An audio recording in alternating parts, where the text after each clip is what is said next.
Good evening, everyone. I hope you're all well and staying safe and healthy in this strange time. This is the Rough Assembly panel for an introduction into the art of effects editing and sound design. As Noah said, the Rough Assembly website, you can go and have a look at a lot of stuff that's going on. I've been a member of Bectu for a year and a half, 2 years now, and been really amazed by the amount of work that they do and by bringing everybody together and getting us all to talk and discuss and become a kind of cohesive group for the good of the industry and the good of the individuals. I think it's been quite an amazing sort of setup, one that I wasn't really aware of before. The Rough Assembly website is for anyone in post-production. It's the post-production and facilities branch of Bectu. It's which is the trade union for staff and freelancers working across film, TV, theatre, cinema, and live events. And you should definitely check it out. As Nia said, you can join tonight. I think there'll be a link somewhere where you can join. I'm going to introduce myself first of all, and then I will introduce, we have Steve Fanagan, James Harrison, Anna Bertmark, and Marie Tueje. I'm Alistair Sirkett. I am a sound effects editor, sound designer, sometimes supervising sound editor, working for the last 20 years, mostly in film, a little bit of TV, a little bit of commercial work, also working for companies like Sonos, doing a bit of branding work for them. Most of my work, though, is sound effects, sound design, either working as a one person within a group or sometimes on bigger productions where I'm one of many sound effects editors. And that's me. Steve, do you want to introduce yourself? So my name's Steve Fanagan, and I work as a sound designer, as a supervising sound editor, and as a sound re-recording mixer, and mainly specialise from a sound editorial point of view in sound effects, and I've done so for the last 13 years. I mostly work in film, but occasionally get to do some TV. Most recently, I worked on Normal People, on Radioactive, and on Lenny Abrahamson's film, The Little Stranger. Anna? Hi, my name is Anna Bertmark. I work mostly in film and TV drama as a freelance supervising sound editor, sound effects editor, sound designer. I'd also do spatial audio for VR360, radio, documentary, short films, commercials. And I've worked on films like God's Own Country, Blue Story, Gwen, helped out on sound effects on You Were Never Really Here, and also helped a bit on sound effects editing for Normal People, working in Steve's team. Marie? Yeah, hello, hi. My name's Marie Tueje, and before I go into my intro, just to say thank you to Rough Assembly and Bectu for inviting me, because I'm really looking forward to it. Not sure quite what's going to happen, but so I'm a sound effects editor and sound designer, also working in film and television, mostly feature films, feature documentaries, and doing sort of a lot of independent. I work a lot with artist filmmakers and do experimental film as well. Television a little bit as a sound effects editor. Worked on Keeping Faith, Amigos, Playhouse Presents, also being First Minister, and film. I suppose most recently as a sound designer, I worked on the Art Angel produced Here for Life, which is just from last year. So that's me. I've been doing this since 2014. So I think from all the panelists, I'm probably the most kind of recent entrant into the industry. So really happy to kind of talk. I still remember like those first kind of baby steps, and just like knocking on every door and badgering people and stuff. So any particular sort of questions around that, I'm happy to answer. Also, I guess for anyone who's transitioned into post from another career as well, because that's what I did. So yeah. James? Hello, my name's James Harrison. I'm a sound effects editor, sound designer, supervising sound editor. I've worked in the industry for about, well, probably too long now, over 20 years. Showing my age. Mainly in feature films. I do some TV work, but not much, I'm afraid. I do like TV work, but yeah, mainly feature films. Recent projects. Just finished on the new James Bond. I suppose I did that, Widows, Martian, Jason Bourne, films like that. So brief selection. Cool. What we would like, you all have a virtual hands up kind of function, all the people who are watching. It would be great to know just how many of the people out there are in Post Sound, intending to be in Post Sound, have a connection with Post Sound, and are here as Post Sound people. So if you could put your hands up if you are a sort of Post Sound centric person, that would be great. And then it will give us a rough idea of how we can sort of aim our answers to your questions. I'll give you a few seconds. I can see a load of hands going up at the moment. That's great. I didn't mention what films I'd worked on, which I'll do while you're doing that. I was one of the effects editors on Bohemian Rhapsody, recently supervised Secret Garden, which was going to come out just as the lockdown happened and has now been delayed. And I've just done a Netflix TV series, which is the first first time I've worked for Netflix and the first kind of episodic TV thing I've ever done, which was, again, as James said, it's quite interesting to do. I really enjoyed the different process of working in that rather than working in a film way, over something which was 8 episodes long.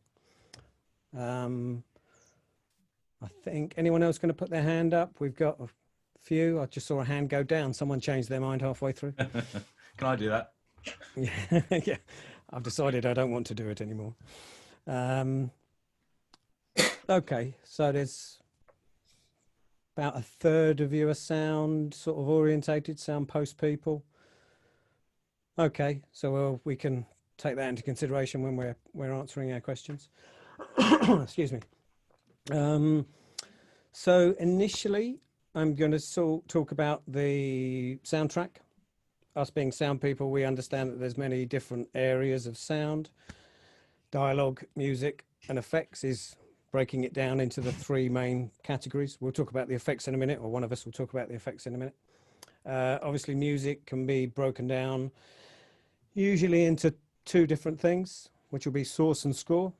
Score is the composed music for the film, not necessarily to do with the scene, but arcing over a number of scenes or for emotion.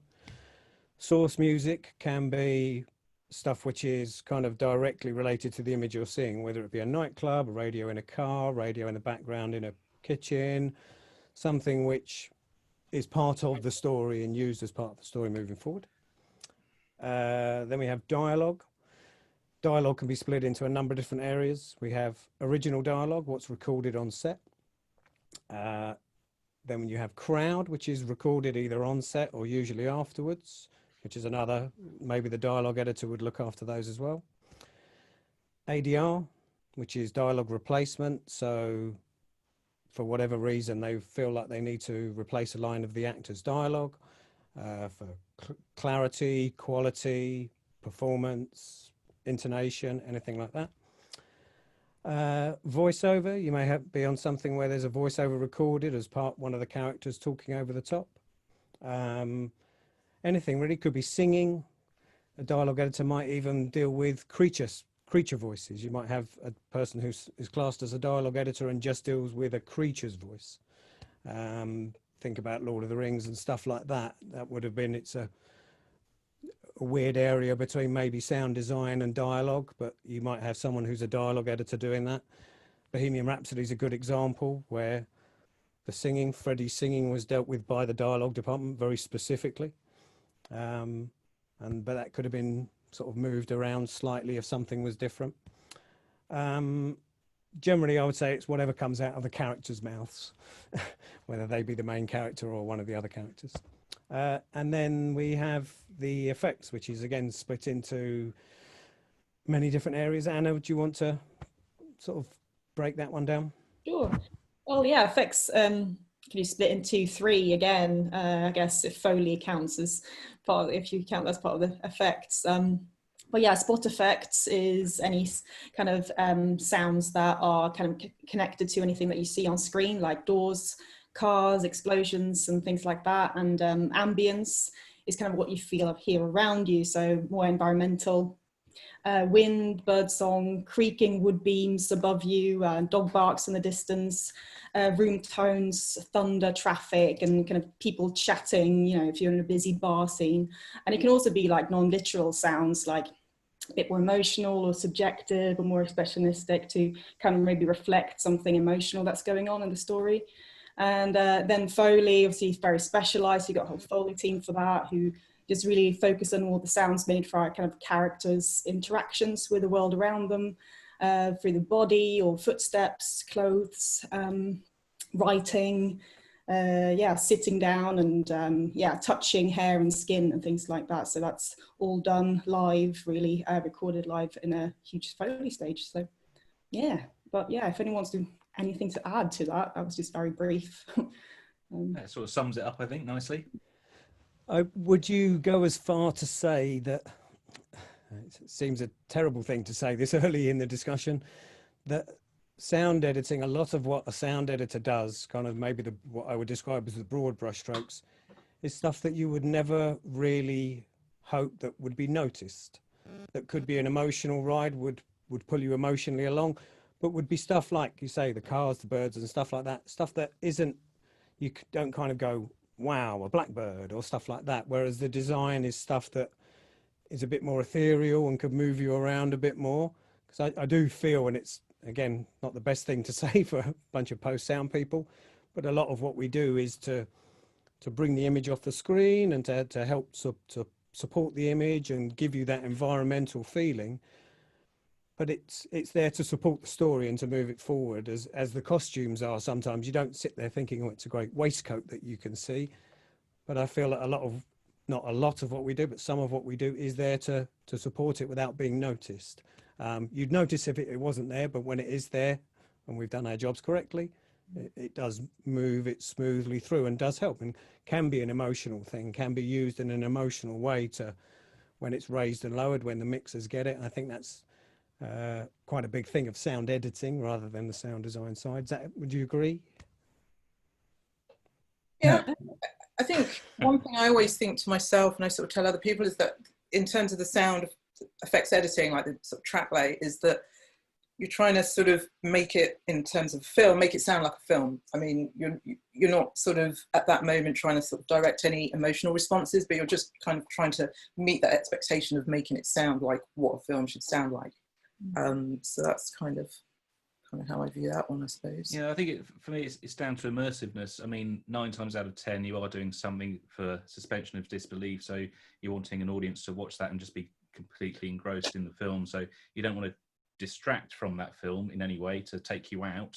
So everything, even when it's sound design, even if it's on an emotional level, I think it still has to be believable in the context of what you're watching and perceiving. And that goes across into music as well. People aren't really aware of the orchestra that's driving for this emotional content. It's just there, and if it's done really well, then it's just this one thing. It becomes all of one with the film, I think. Would you say that James, having done Bournes and done very big action films, that you find, especially through those action moments, that it is a bit of a blur? Would you be able to separate out what you've done and describe it as sound effects editing or sound design through, say, a car chase or something like that in a Bond film? It really depends on what the concept of sound design is, because everything you do, even as if it's just sound effects, you're making 1,001 choices every single minute. You're deciding which sound or which combination of sounds to put in for that individual moment and whether it's going to work, and deciding, more importantly, which ones not to put in as you're trying to shape the story and what you're wanting the audience to focus on at that moment, especially in action sequences, because you can't have everything going on like in real time because it's just too distracting. So you're really trying to take the viewer on a journey of what to look at and what to focus on. So the design moments, yeah, it all mingles into one. Sound effects editing and design, for me anyway, it's all has to be created and thought about with the same sort of brain and the same approach, whether it's design stuff that you have to create from scratch or a combination of stuff that's pre-recorded or library stuff, but you still have to make those decisions and combine them together and put them put them onto the screen. And Anna and Steve, having watched recently Normal People and absolutely loved, I think in there that it's not quite the sound design that I asked James about, sort of big action moments like that, but I feel there was definitely thought and understanding of sound design going on for a lot of moments in Normal People. How do you feel about that? How can you sort of, do you feel that there's a split, or do you feel like that it's this blurred area and you could call one thing one or you could call it the other? I suppose, I mean, I think the two things are sort of inextricably linked, but there's a decision-making process. Maybe on a TV series, you're definitely, or on a film, you're making, from a sound design point of view, you're definitely trying to make a decision sound design-wise. That's something about the film or the TV series or episode having a through thought and having something about the sound work that feels like it's of this universe, of this singular piece of work. So think, and that involves every sound that sort of goes in and how you choose to play it in the mix. So the sound design in lots of ways kind of begins when the sound is captured on set and then continues through the sound editorial between Foley, sound design, sound effects, dialogue editing, ADR. All of those things sort of come together to hopefully create a unique identity for the thing that you're working on that's true to it. And in that thing that you, in the point that you made about the idea of the sound feeling invisible or feeling truthful to the world, hopefully the decisions you're making in all of those processes that are sort of been distilled down through sound editorial, through temp mixing and into pre-mixing and final mixing, it's about making sure that you're doing something that's truthful to the world. And that doesn't mean that you're playing sounds that are always naturalistic. It doesn't mean that you're playing the sounds that you're seeing. It just means that you're doing something that's truthful to wherever the story is at, and hopefully is very much led by performance and script and direction and picture editing and music choices, because all of those things sort of hopefully on some level instruct you how to play sound, you know. So if you're going to move into somebody's head, or you're just going to pull out all of the real world sound and focus on someone's breath or something sort of intimate and small like that, hopefully there's a dramatic and sort of definitive reason for you to do that. There's something on the screen that's telling you that's where we go now. And so hopefully with something like Normal People, which on the surface is a naturalistic drama, we're hopefully making a whole rake of decisions where we're playing things not in a real way. We're playing the sound so that it's just much more about where the characters' heads are at. And I think with the way that, like, because of the source material, you've got a book that's always told from the character's point of view. And that's harder to do with cinema, because suddenly you're looking at them, you're not in their head. And so hopefully there's just little things we can do with sound that maybe do give it a point of view. And so, yeah, so I think, and I think the design is just very much about having an ear across the whole project that tells you whether something is truthful to it or good for it or not, if that makes sense. There's a question from Christopher that says, how much of the sound effects from the offline would you end up using once you get through? It kind of depends. Like, you know, the last few projects that I've worked on, I've been on from some point during director's cut. So you're feeding the picture editor sound as they work. So you're a cut behind them. So it really depends. And I think, you know, when you spot a film or a TV series with your director and with their editor, chances are there will be things that they tell you they like, that they've maybe figured out already. And you will, you will be respectful to that, but you may also figure out ways to offer alternatives or offer enhanced versions of those things. And it just really depends on that initial relationship that you have and how that develops through the process. Like so I think that really depends on the project, and it really depends on whatever. Would you say that the earlier you can get communication going with your director and with your editor is of a bonus, or in my experience, definitely. And I think it does depend on the filmmaker, and it depends on where, it depends on when they feel like they want input and when they feel like they want to have that sort of as part of their process. The one thing that you don't want to be doing is getting in the way of the picture edit. So it's only useful for you to be engaged early if that's something that they want to engage with and feel like they have the time and headspace to engage with. And I mean, for me, it's the ideal way to work, because it means you develop the sound for that project over a longer period of time and with more back and forth. Like one of the things that I always try to do at the start of a film, so before I'm on it, but when I know they're shooting and assembling, I'll always put a library together that I give to the picture editors, that I sort of think will be, well, this is a bunch of sounds I think are going to be useful for this show.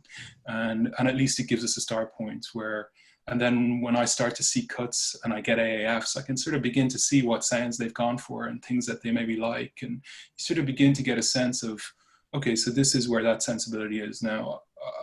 They've started the conversation, and now I can sort of see what I can bring to that and offer up to them. Marie, would you say there was a difference in that approach between the different projects that you work on, whether it be a film or TV or anything like that? Would you say that your approach early on is different?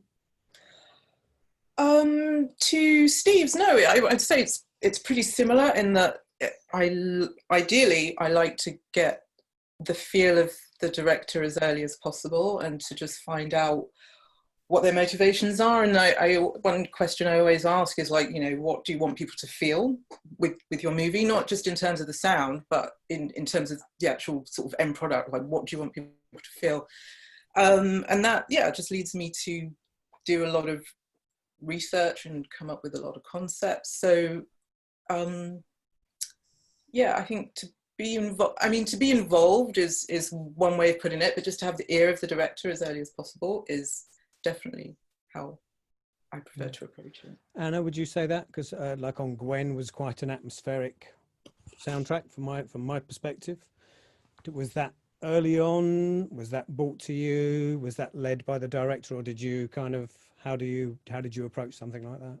Well, it was definitely kind of a collaboration, of knowing, it's almost like reading the script and then obviously in the spotting session, talking together, and between that watching a rough cut, it was quite evident that the film really lent itself to that kind of really atmospheric kind of treatment, how to, where that sound world came from. And also, I guess my favorite kind of films to work on is stuff where there's space for the sound to really telling a lot of story, and there's maybe not much score, and there's not much dialogue.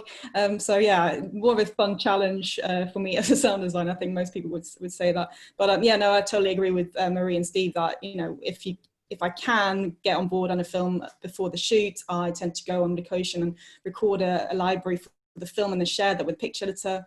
And then so any sounds that they use are sounds that in the offline is probably stuff that's going to stay there pretty much. But then again, it depends. On films, there's time for that. A lot of TV, there is less time for that.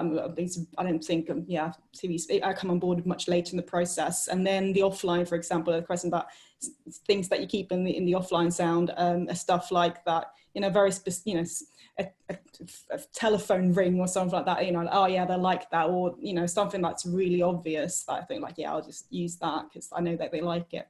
But it's otherwise pretty similar. There's a couple of questions about kind of music and tonal sound design and drones and stuff like that, which I think it can be either way, can't it? Sometimes you'll come up with a drone and it works as an atmospheric thing, and sometimes the composer. I think it totally depends on the job. If you're given a score and the temp score that you're given is very drone heavy, the best thing is to let them go drone crazy.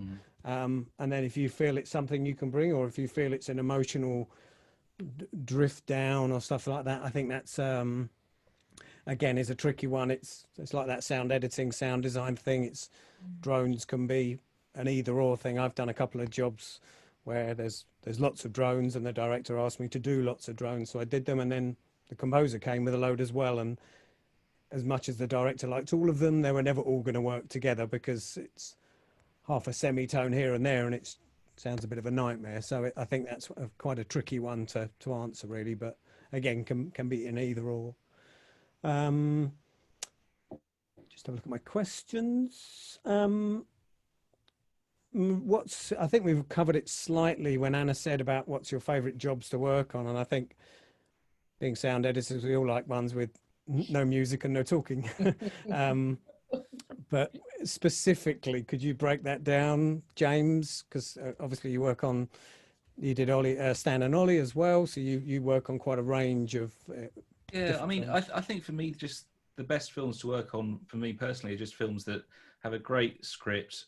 They've got great actors and who've been directed well, it's been edited well, and just all the departments. When it's like that, it doesn't matter whether it's an action film or just, as long as everything's together and it's a great film, then those are just an absolute delight to work for.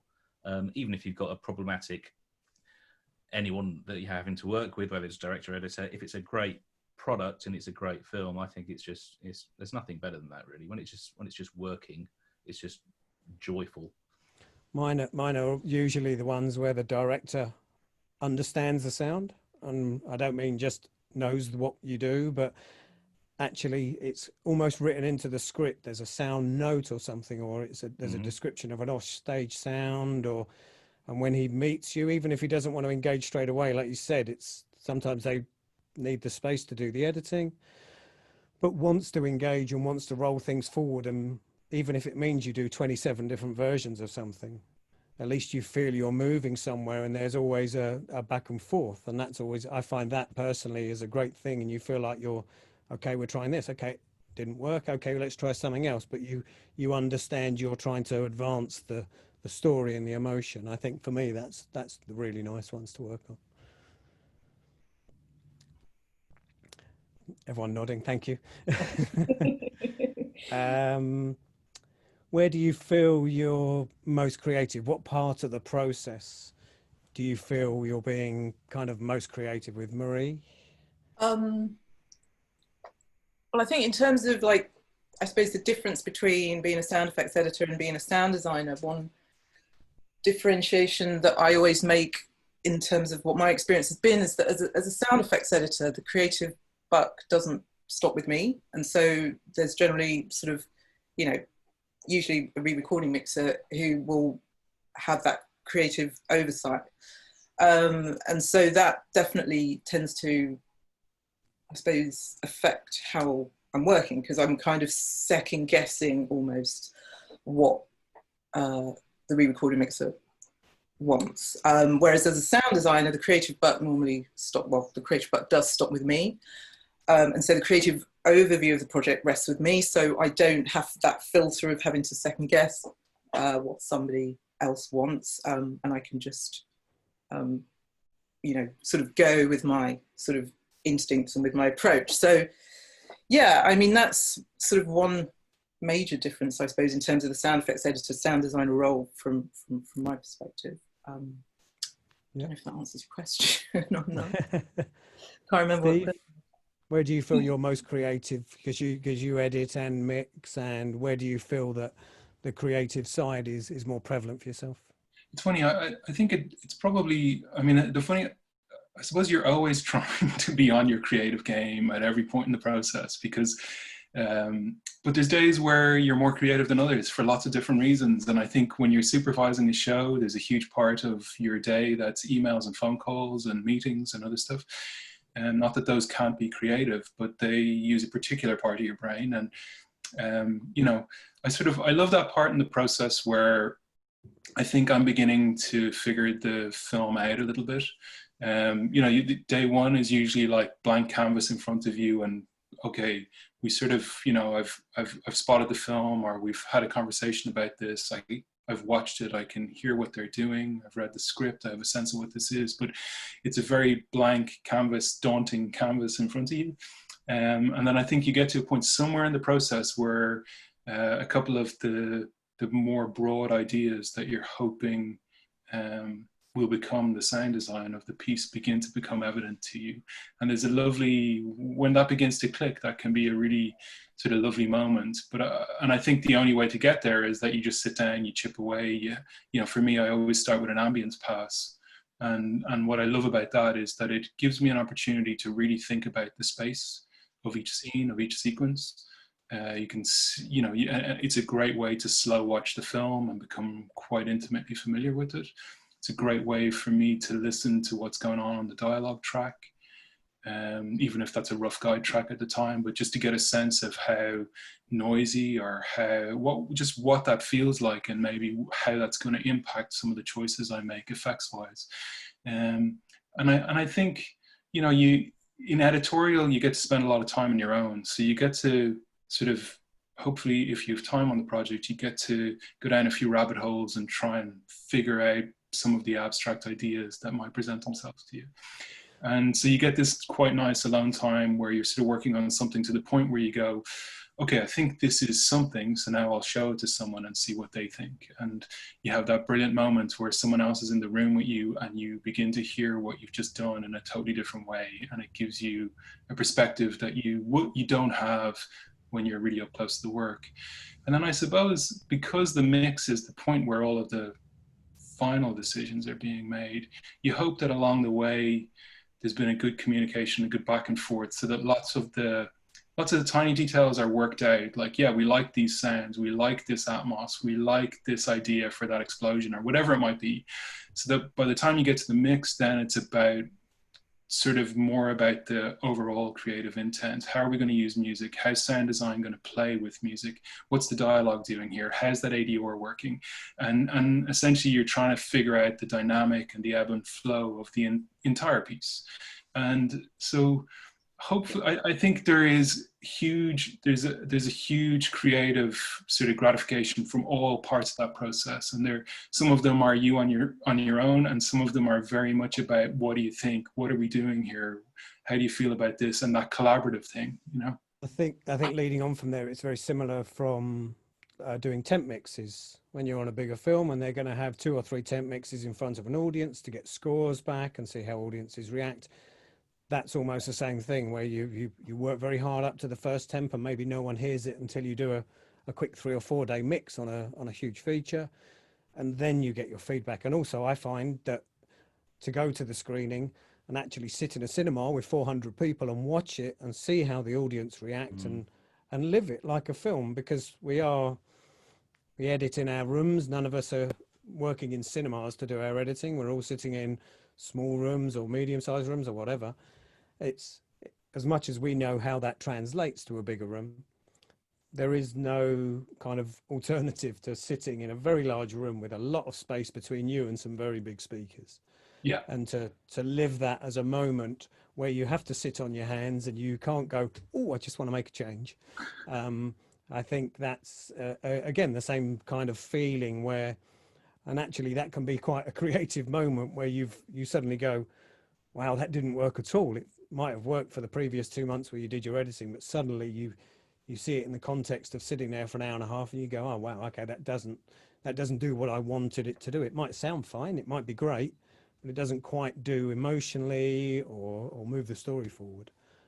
James, sorry, just in there, I mean, I would just say, to add to your point, Al, that, you know, when you're working on sort of smaller budget and independent films, never underestimate having a screening, or 2 or 3 if you can, because just as you've said, you know, even on sort of lower budget stuff, it is really important to get that audience feedback and to hear things and to discuss things afterwards and then feed them back into the final mix. So I try and do that when I'm in my own room. I will try and watch, even if it's just a 20-minute reel with the keyboard turned over and the lights down, with a pen in my hand and going, okay, I'm not going to make that change now, I'm going to make the notes. And then you've watched that 20-minute block and you go, okay, I need to approach this as an arc, it needs to do that, rather than going, I just need to adjust that door sound.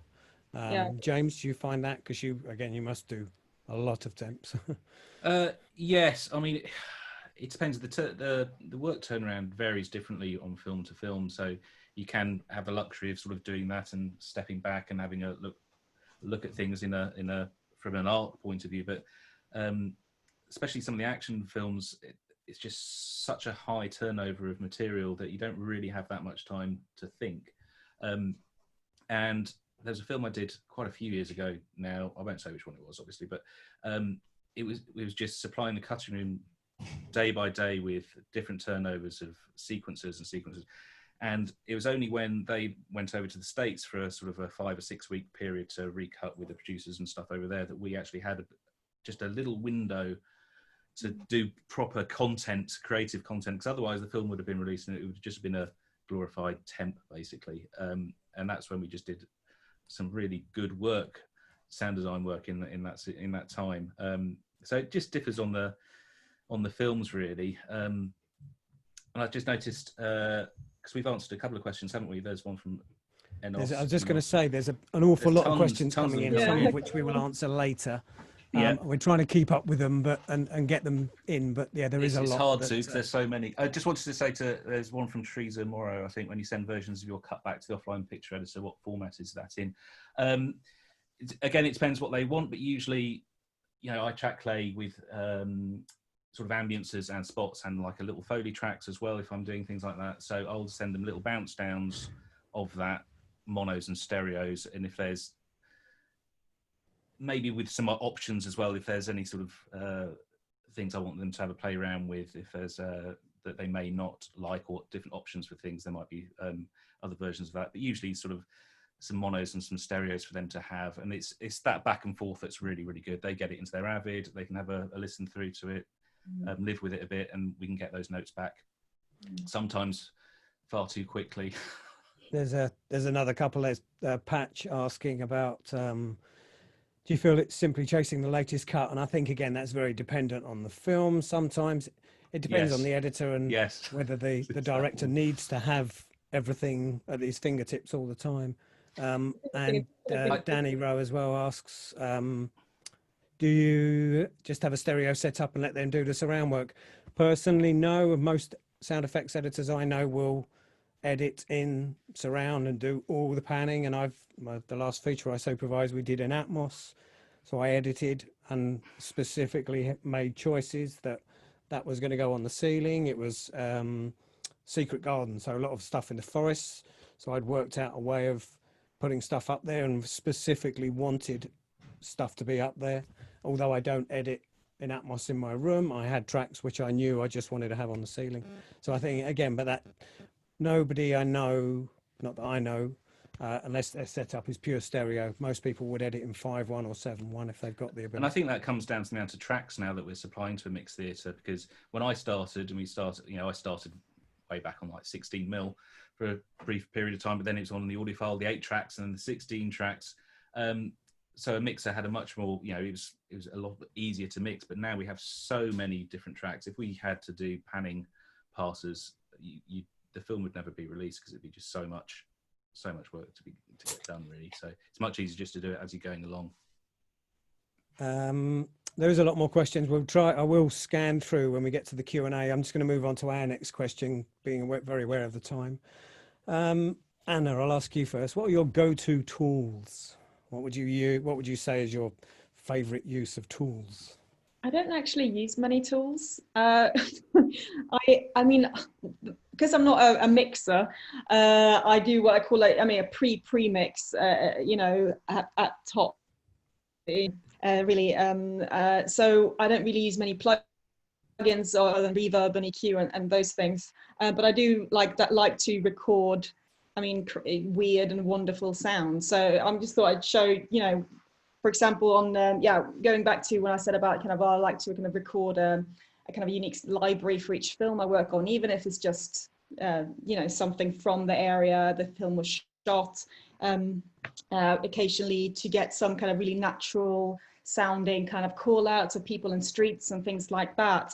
A few years ago, I'm not sure you're familiar with the sound designer Johnny Bourne, who did Under the Skin, and The Favourite as well recently. He lives just up the road. But anyway, I read an interview with him and he came up with what he called the umbrella microphone. So I made one, which I've been using for a couple of years now, and it's great. Basically, it's a shotgun microphone, which is attached to the base of an umbrella. So I've taken all the spindles out of the middle, and this is a kind of 3D printed attachment, but you don't need that, you can just gaffer tape it on. So it's a shotgun mic. So I walk around with that, and I kind of have that under my coat, headphones and a Zoom mic hidden kind of. It's like, so you just like hold it under your kind of arm and you walk down the street, and if you're lucky you can stand with your back to people and just record people shouting or talking.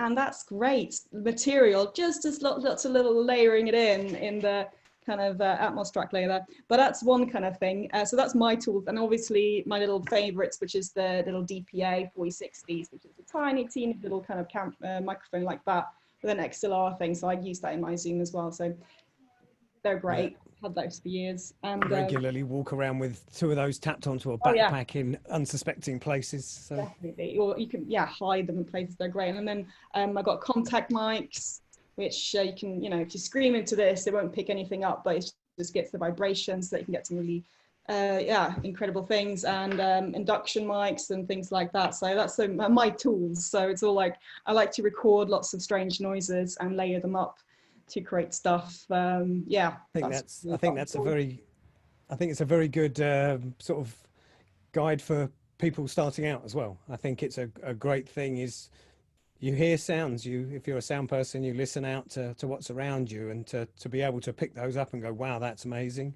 I think having the kit to be able to do that is very important. It's a great way to help build up your library as well if you're starting out.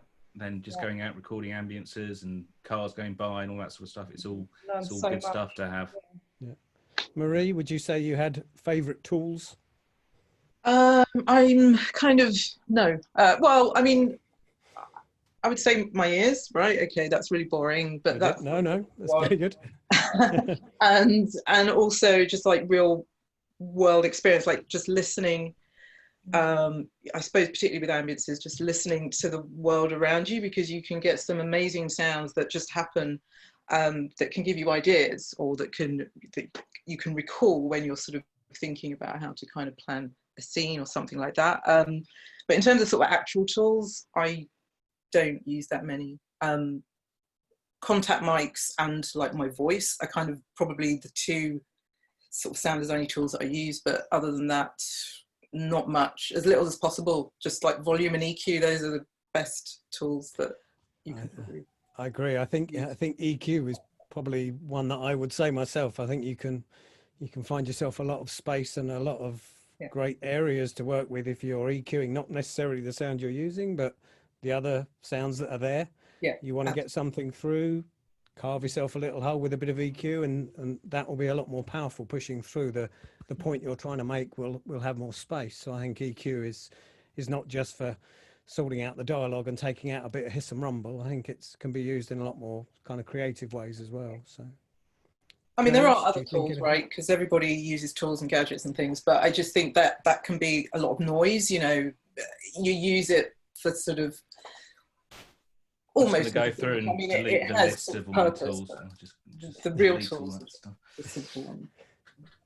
James, do you have anything that you use? Well, not now. It looks like it's all frowned upon. I'm going to delete the list of everything I was going to talk about. Well, similarly, I've got some microphones. It's always good to go out and record. I mean, plugins wise, I do use quite a few plugins, but I try and when I track layer, try and get it to a good sort of pre-mix stage as I'm going along. So I will be doing corrective EQ and reverbs and design reverbs as well, interior and exteriors, and sound treatments as well. Individual plugins, I suppose. Well, there's the isotope ones, Ultiverbs. The UAD plugins, Universal Audio plugins, are great plugins, really good emulators. And sometimes it doesn't have to be much, but sometimes those plugins can just add a little something to the sound that just helps it, again, as you were saying, Al, just punch through. And it's when you're doing a little bit on lots of different sounds, the collaborative effect of that is quite good. I think sound, for me, again, SoundMiner, just because we'd all have vast, I'm glad everybody nodded. It's just being able to access what you have.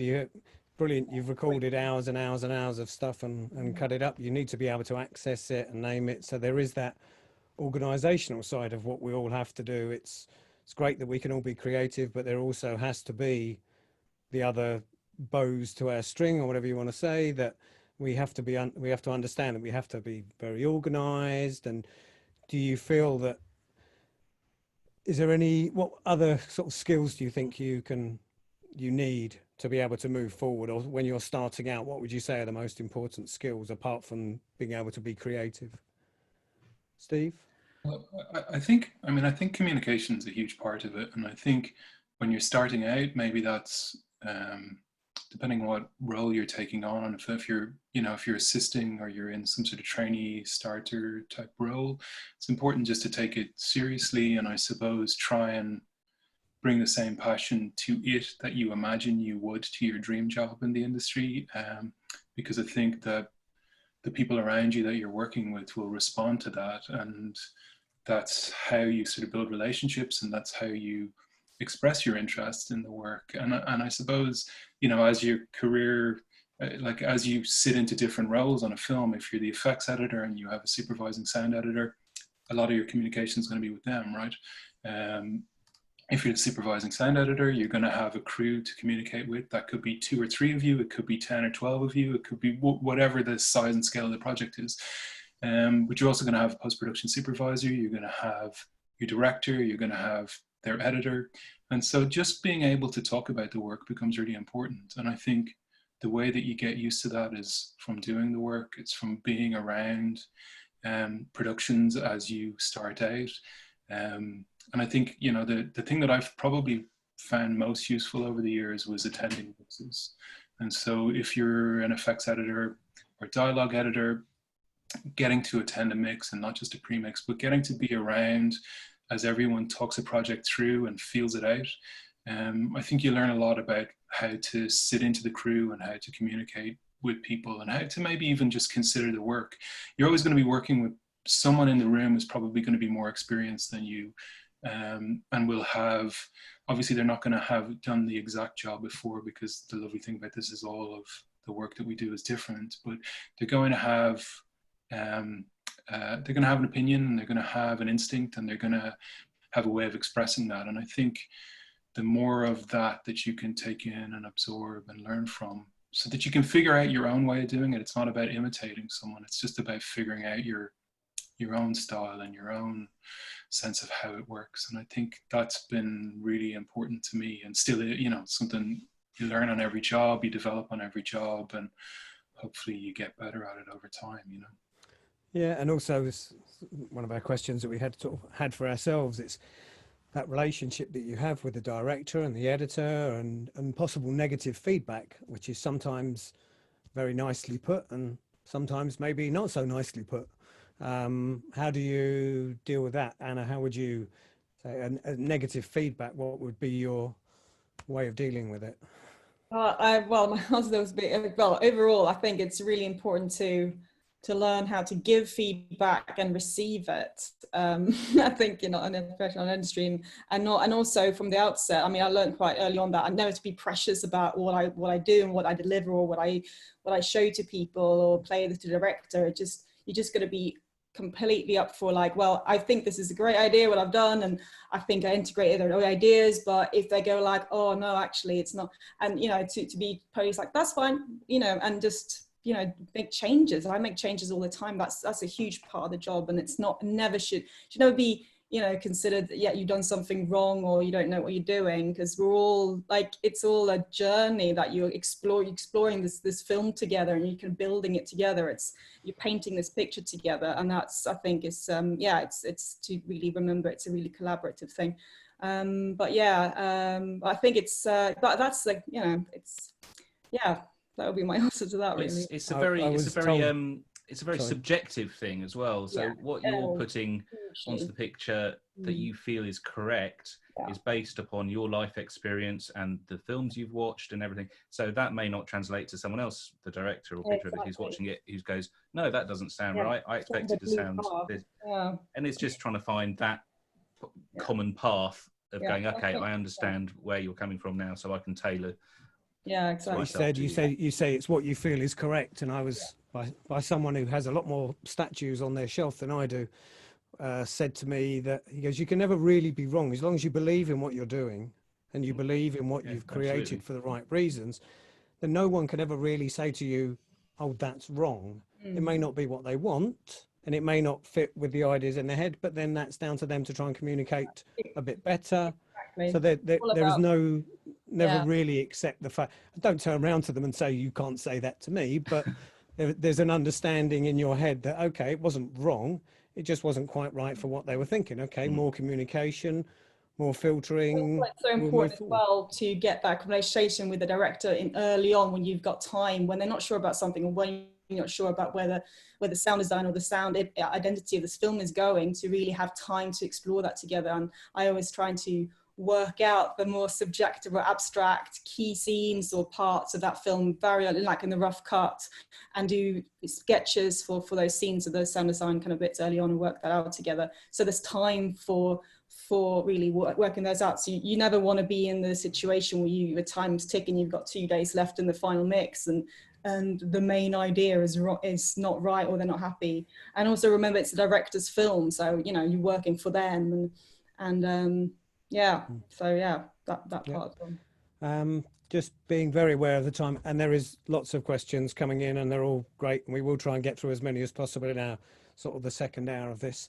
So I'm kind of going to jump to what was our last question, and if I start with Marie, what if you could give advice to people coming into the industry, someone who was starting or transitioning from a different part of sound, or from doing documentaries into features, is there any sort of advice you'd give them?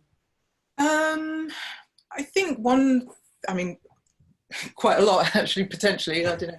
But one thing I think would be that it's very easy to try and sort of compare yourself to somebody else, like who sort of your peers, people who started at the same time as you. But I think one thing is just to be honest and true with yourself about the reasons, kind of why, you know, what interests you about sound, what is it about your job that you love, because that's going to be different from somebody else, and you can be doing exactly the same job essentially as somebody else, but your reasons, your motivations for doing it are completely different.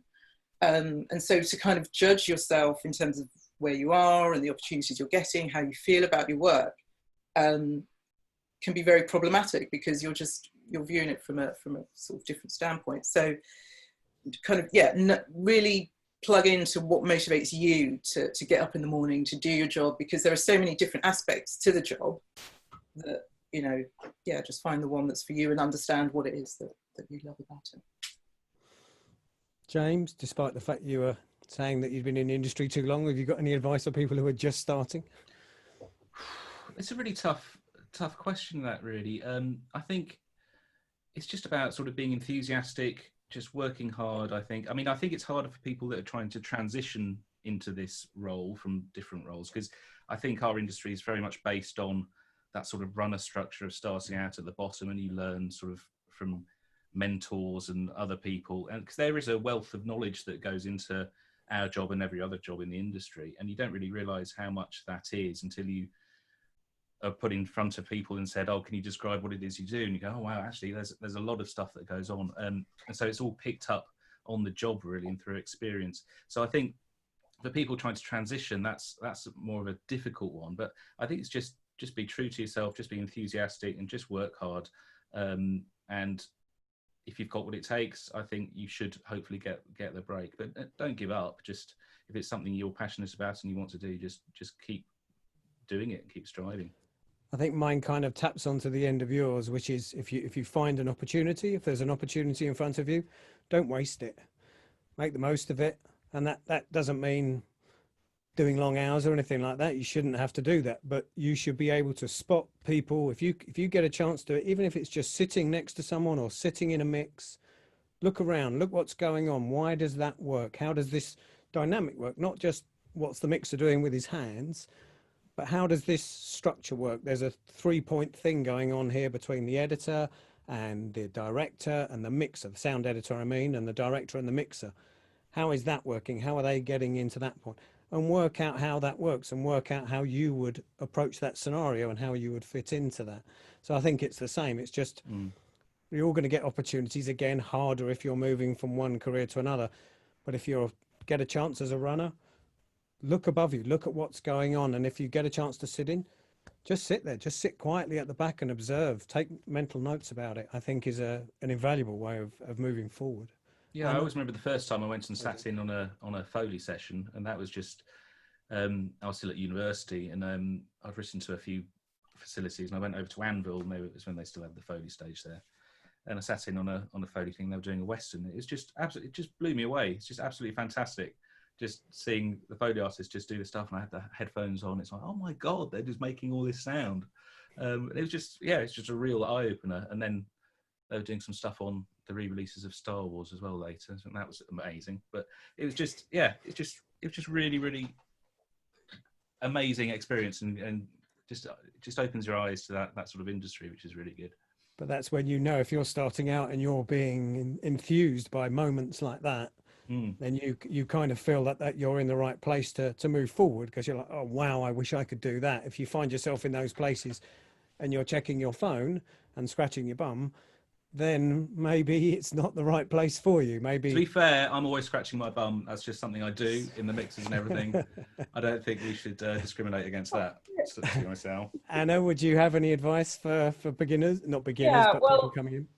I remember starting out really quite clearly, and I started often doing tea and coffee and, you know, that thing. And then I was lucky enough to be being assistant to Paul Davis, a sound designer he got very busy. We got lots of work on, and it was quite a small team. So I got lucky enough to get trained up in dialogue editing and sound effects editing quite early on. But I mean, I mentor quite a few students at the moment, and, you know, up and coming sound designers. And I always say that, you know, there's two, especially these days when it's those kind of, it's so many of us in the sound post community, we work, you know, we're not in-house, we work from either home studios or other studios kind of on our own as freelancers. So I always tell them to you know, let's learn the tools. So we still Pro Tools is still considered kind of the industry standard for software. So learn how to, you know, your way around it, and, you know, build a portfolio and ask for feedback. And also it's all about building your network of contacts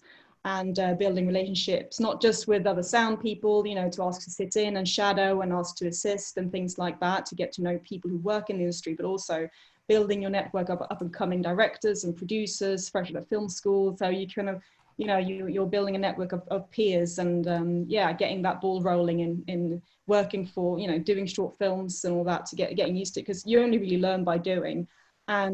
But in conjunction with that, making sure you get feedback on things, because yeah, it's hard to figure out on your own. I think even with all the amazing, you know, free webinars that are out here, you know, they're all out there at the moment, and other kind of great courses. But also, you know, I remember really clearly, I was a kid really into science fiction, and then walking into the mixing theatre for the first time, and it just looks like a spaceship. So that just sold it for me. You know, it was brilliant. I saw you were saying in there, you said about Pro Tools. I know there's a couple of questions about Pro Tools and Reaper and stuff like that.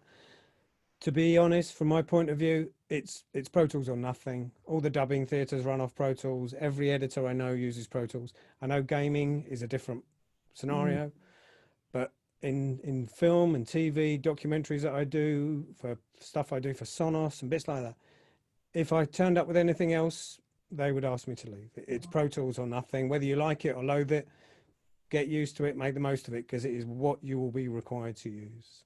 Okay. Sorry, Steve. Anything for anyone coming into the industry? I think. I mean, so as not to repeat what everyone else has said, I just say there are some amazing resources that certainly didn't exist 13 years ago when I was starting.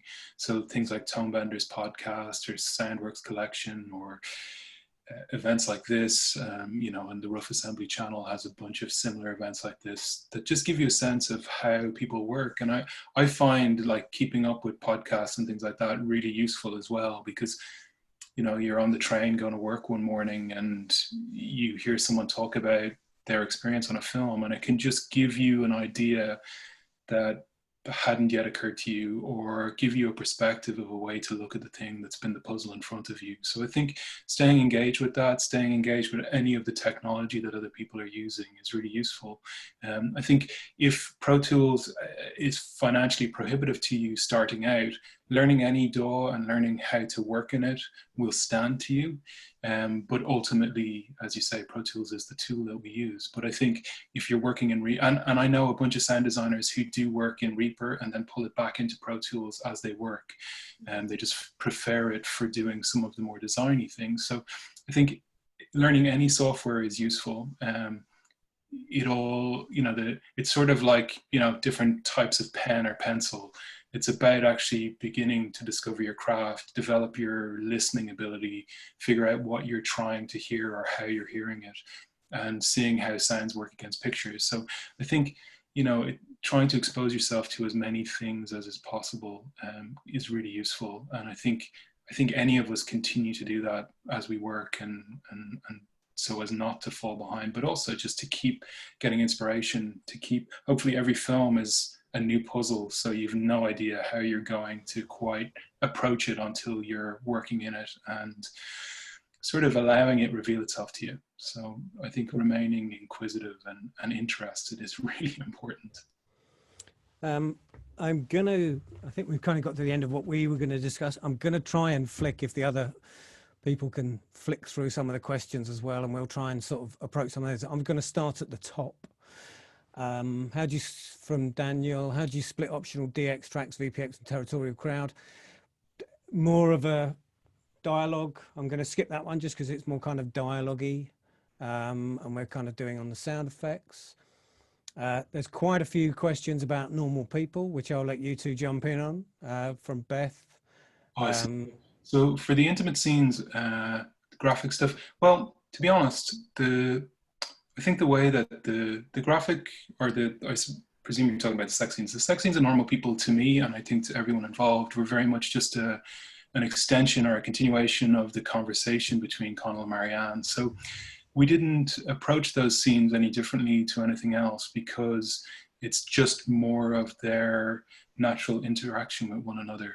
And I suppose all there were different decisions made in those different scenes based on whether there was music or where we were in their relationship. And oftentimes the intimate scenes were about trying to figure out how to almost pull out all of the sound. So start those sequences with real world sound, and then slowly over time, as they became more intimate with one another, go more intimate with the sounds that we chose to focus on and work with, if that makes sense. Yeah, I can see one here from Abdel. How much communication generally happens between the music department? It can vary. I would say very little most of the time. I've turned up at final mixes having not heard a single note of the music that's been composed for the film, and you suddenly find yourself clashing quite a lot. And then on a couple of occasions, we had Friday meetings where the composer would always come in with stuff, and he would listen to my stuff and I'd listen to his, and we would work out a thing. I think that's, again, on a job by job basis. I don't believe that it can, the more the better, but yeah, I work never on enough. films where it's been opposite, like where the director's been very adamant. It's like he'd get me and a composer together, you should communicate, I want the music and the sound to be like that, and we've exchanged, I've shared sound effects with the composer who integrate that into the film music cues, and then vice versa. So yeah, it's but again, I've had, that's been the most communicative on that project, and then I've had, just as you say, you haven't heard any music until the very end. So I think generally we'd all like more communication with all departments. It is the best way for all of us to do our job. If we could have more communication, we would all be better off. The film and everything would be better, I think. Everybody agree? Hands up if you agree with that one. Yeah, yes, completely. Yeah, more communication. Let's get rid of a couple of those. How closely do you work with a location mix and recordist? From Phil. Again, very little, I'm afraid, because we come on so late. I've never really had too much communication. The TV one was okay that I did, because they were still shooting, so we could do some pickups, but generally they are there to pick up the clean dialogue track as best as possible. They are trying to give us as much space as possible, I find. So maybe if there's going to be certain cars you can try and get on set, but even that, I would say, was always a separate job, and we would go down separate from them to record them, rather than asking them to do it. They are focused on doing their one job on set, and that is getting clean dialogue.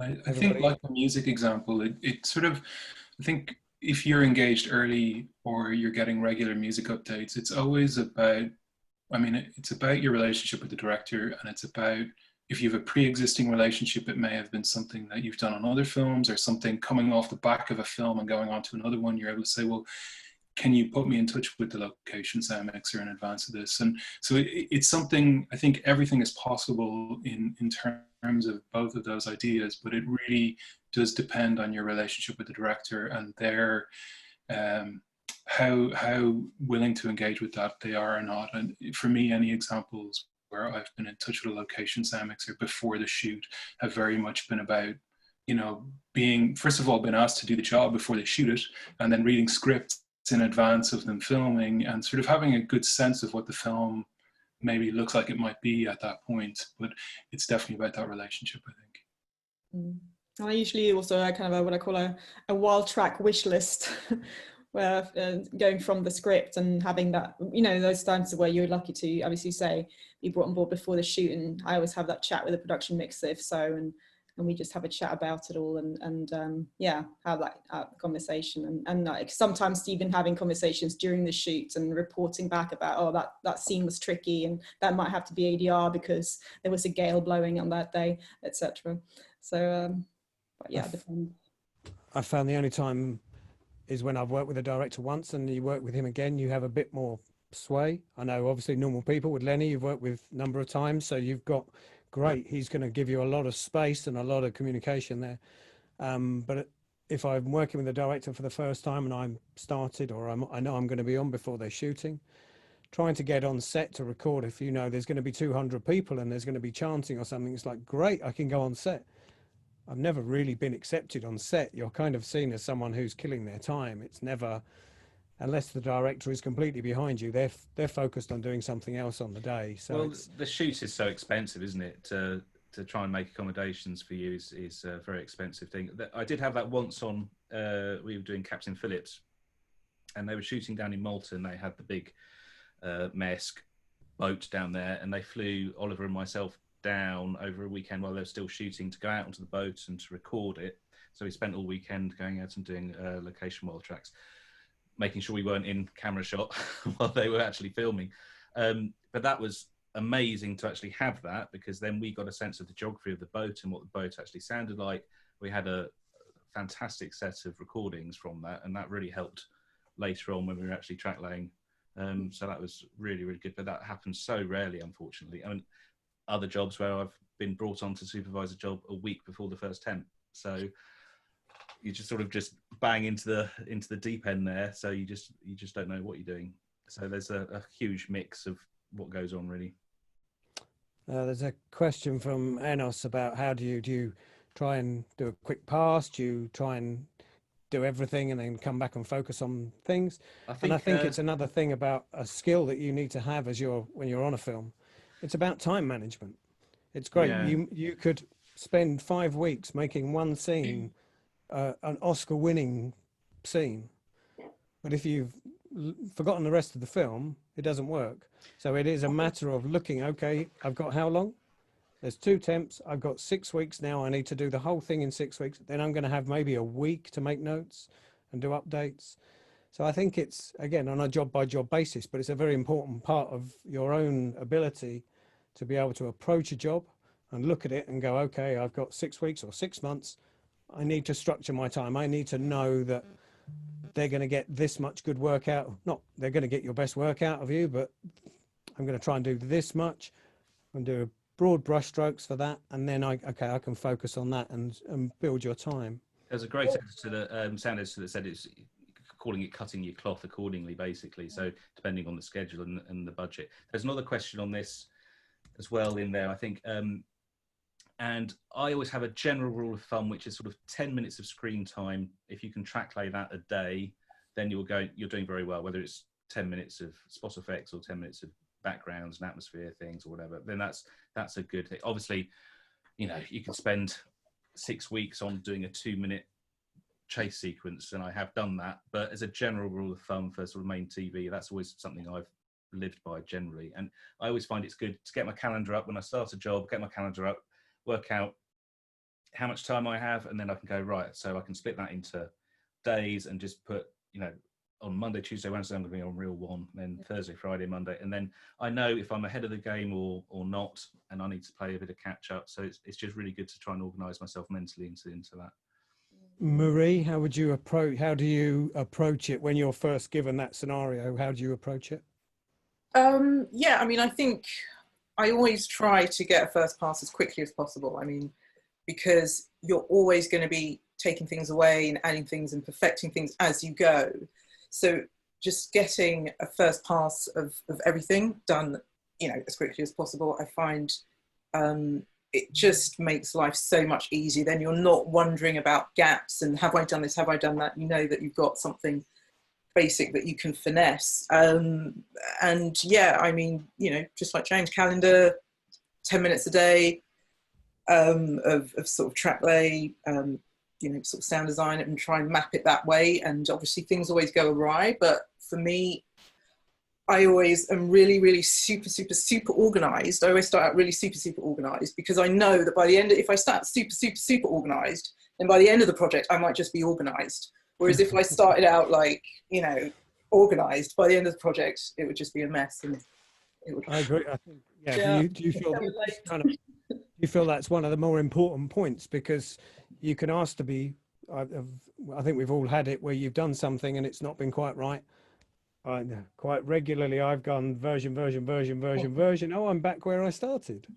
So knowing that, or when someone calls you, have you found that where you've done something, changed it, and they go, I'll go back? So you have to be organised, don't you? Yeah, absolutely. And, you know, and directors, you know, listen on different equipment. So sometimes they don't hear stuff and then all of a sudden, oh, I just heard that. And it's been in the version, you know, for ages. And so, oh, but I just heard that. I don't like it, you know. So yeah, being on top of your versioning, definitely. Cool. Yeah, that's kind of one of the bits of advice, really good bits of advice. I still remember I got on it. I was like when I first got started getting training and getting the feedback process of, you know, doing it for 10 minutes and then showing it to a sound editor who was like, you know, supervising and giving me feedback and stuff. And I was like, oh, and he was like, no, when it's good, move on. And that was like, oh yeah, you're right. You know, because you can just spend your lifetime and then learning when it's good enough and when it's okay to move on to the next scene or whatever, you know. So but it'll you can overgild the lily as well.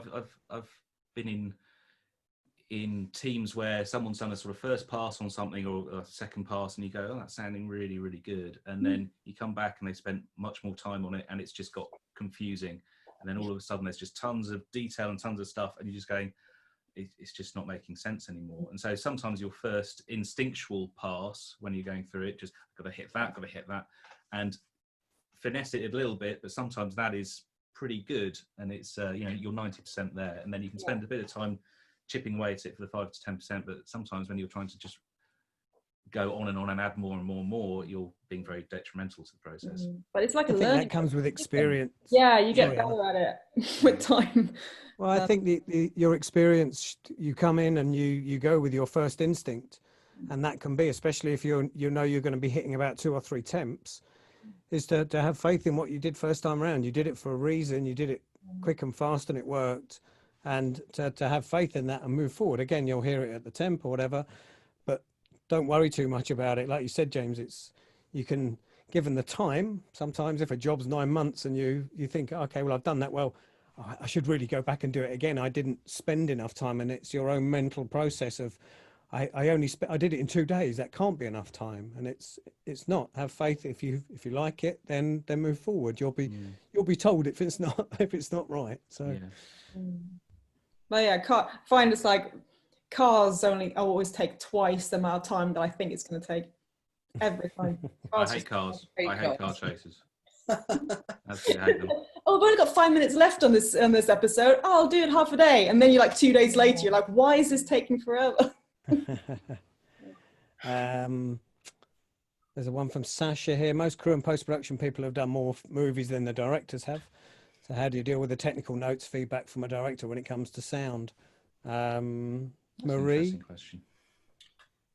How do we do with technical notes from director? Well, from a director, say if it's a director's first film and you've done 20, 30 jobs, you're obviously a lot more experienced in the post sound process. How would you kind of communicate that? I think a lot of it is, I take a lot of my, in terms of sort of communicating with directors in general, I take a lot of my cues from them. But I think the important thing is to listen to them and make them feel like you're listening to them. And if they're not very experienced, is to sort of, one thing I try to do with actually with all sort of directors that I work with is try to develop a language, a way of communicating about sound, because sound can be quite a tricky thing to communicate, because it's subjective, and we all, you know, use different sort of adjectives to describe it. Is it loud? Is it big? Is it, you know, boomf? All that sort of stuff. So, I mean, in general, I will be trying to interpret and get their sort of sense of how they like to talk about sound, and what comes out of their mouth when they're sort of talking about sound, and try and sort of feed that back to them and be a mirror. I think with a director in general, I guess no matter how experienced, but if they're not so sort of into sound, then I would be sort of looking to kind of just interpret what I think they want, and sort of mirror their language. And yeah, I don't know, that's a tricky question, actually, I think. Yeah. Does anyone else see any sorry, Steve? I mean, I think ultimately, you know, you're working for them and you're working with them, and you're trying to figure out what's in their head and extract it into the sound work that you're doing. And sometimes that's about going, here's what I think we should do, what do you think of this? And just getting an honest reaction from them, and trying to figure out what their, you know, the subjective thing that Marie's mentioned is exactly, like we talk about sound so subjectively. So if someone says, I want this scene to feel warm, or I want this scene to feel, we always talk about feelings, right? And I think it's really helpful to talk about sound in those terms. But what someone's definition of that word is can be hard to know straight away. And probably the best way to figure that out is by going away, doing some work and showing it to them. And then hopefully by getting their reaction to that, you know whether you're near their definition of that word or you're far away. But you've begun the conversation, and you can start to refine based on how they respond to it. And I think that's hugely what it's about. And I think there's no bad notes from directors. There's notes that can be frustrating in a moment, or can be but ultimately it's their film, and they've made all these decisions about all areas of the film that they're making, be it production design, location, costume, actors, whatever it might be. And what you're presenting to them is another series of choices. And so the notes are just really important to take on board and to try to puzzle out with them, I think. You know, it's really important not to get frustrated, because you're on a journey with them, and your job is to hopefully help them figure out the sound for their film that they have in their mind, I suppose. Yeah, there's quite a lot of technical questions I can see in, which I'll just quickly sort of rattle through if no one minds. Steve Cummings, what's your take on using MS stereo source material as opposed to regular XY? Don't. I would say you can record in MS, but don't take it to the dub stage. People get really angry. You turn up on the dub stage with an MS recording, it can really throw things off. Yeah, I mean, MS in itself is a great recording technique, but just always decode it. Convert it. Yeah, always. Yeah, I've got CMS7 and I absolutely love it for a number of things. But the first thing I do once I've got it back is to decode and be happy. Keep the file, but decode it for your library. Best advice, tips you would give to create a dialogue track or a music track? That, I think we've answered that. Preferred monitors. I can see Steve's got some Genelecs there. I believe James is a Genelec person as well. Yeah. I mean, they're great sound Genelecs, but also because they've got metal grills on them, and when you're moving around from cutting room to cutting room, they're just semi-protected, and so that's a big bonus for me, really. Yeah. Anna, what's yours? Dynaudio's. Dynaudio's. Marie? Neumann. Neumann. Oh, Neumann. Yeah. Personal preference. 20 years, Genelecs all the time, love them. They translate well into the theatres, in my experience. You know, you're never yeah. really surprised when you take it into the mixed theatre. No, yeah, I totally agree with that. I think 100%. It's The Dyne audios are great, Anna. Dyne audios are brilliant. I've had them all my career, and I just, you know, yeah, that's the thing. I mean, if you're going for that sort of soft sound, they're just brilliant. What advice would you give to directors limited experience of working with sound designers? Communicate, ask questions, talk to us. We will help you. We're only there for, as you said, we are only there to give you what you want. You talk to us, we'll help you get there. The more communication, the better. I've been typing a couple of answers, by the way, just in case. Okay. Like any film, television that inspires you to pursue a career in sound, and I just put Star Wars.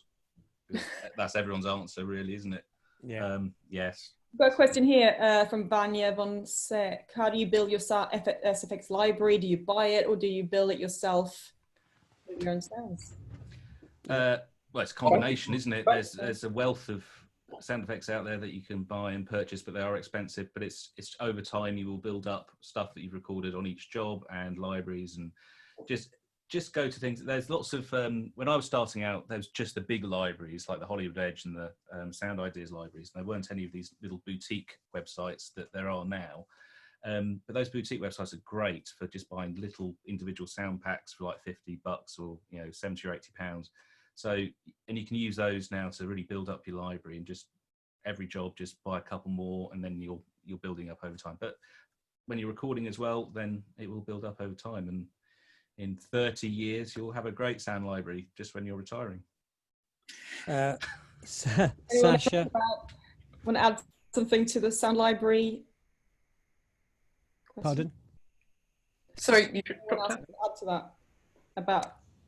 I don't know. I think you covered it with all we're showing us your microphones. It's, you record it if you can record. No, but seriously, if you can record it, if you feel you can go out there and get it, absolutely go out there and get it. It's a unique, and you'll feel the atmosphere around you when you're doing it, and you'll feel it works for the emotion or whatever. I totally agree.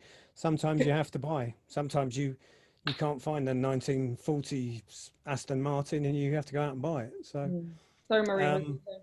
No, I was just going to add something really quickly, just on sort of sound libraries and buying and recording yourself, is that a lot of the time when you're working on projects, what you're trying to do is kind of reduce the credibility gap to make what you're doing authentic and credible. And you can't always do that with library stuff, because it is by definition generic. It's meant to be used generically in many things. So the more bespoke things that you can include, the more likely the soundtrack is to be authentic. So it really is that balance, but it is really important, I think, to try and, record things, and also things specifically for the project you're working on when you can. Yeah. And there's loads of places, there's so many places now to get sound effects libraries, independent ones, the big ones that were around when I started were the only ones, but now there's so many different websites where you can pick up where someone has recorded just a specific shoe on a specific surface, and you can just buy that. So there's so many places. I'd rather type in what I was looking for rather than go somewhere and sort of search through. How challenging is it working with different mediums? So Netflix, broadcast, cinema, what are the key processes that change? Once I've lined my room up with tone, then, and I assume everybody else here is the same, you have an inbuilt level in your ear. Once you know you've lined your room up correctly and the dialogue sitting at, or the track you're given with the dialogue, you balance everything else around it. I'm never looking at a meter. I never look to see if I'm going over, it's working, or it's too loud or it's too soft. Everything is the inbuilt meter in our heads is telling us that.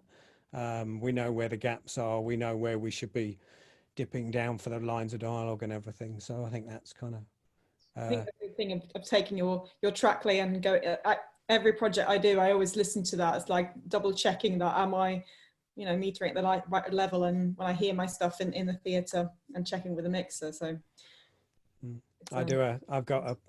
having worked for Sonos, they very kindly give me some speakers. So I've got Sonos speakers everywhere. So quite regularly I'll do a mix, and if we're going to a temp, or if if I'm doing a mix for the Avid, sometimes I'm sure we all do, you do a mix which just goes straight back into the Avid and they play to people in a small cinema somewhere. I'll always mix down and do a little TV bounce for myself so that it works, because sometimes you hand over a little mix like that and then somebody listens to it on a laptop and you go, oh, okay. Wasn't quite what I was expecting people to listen to, but so I think those are always things to think about if you're moving forward when you're playing, especially when you're beginning, when people are just going to be listening to it possibly on a TV. Joe Jackson, what's your favorite sound in real life? Thunder. Thanks, Joe. Is that Thanks, the Joe. Joe Jackson? Thunder. The Joe Jackson, yes. Yeah. Yeah. One Joe Thunder. Automatic car wash. That's like, Excellent. it's just an amazing sound. It's like, it's just an incredible sort of all these levers, and it's a really incredible sound. That's my favorite. Brilliant. I like anything that's really physical. I mean, it's just my favorite thing of you know, things to hear in the theatre and the cinema. It's like anything that, you know, reminds you that this is such a physical medium we're using and working with, and, you know, yeah, powerful stuff. Steve, any favorites? I love the sound of water lapping, like on the dock.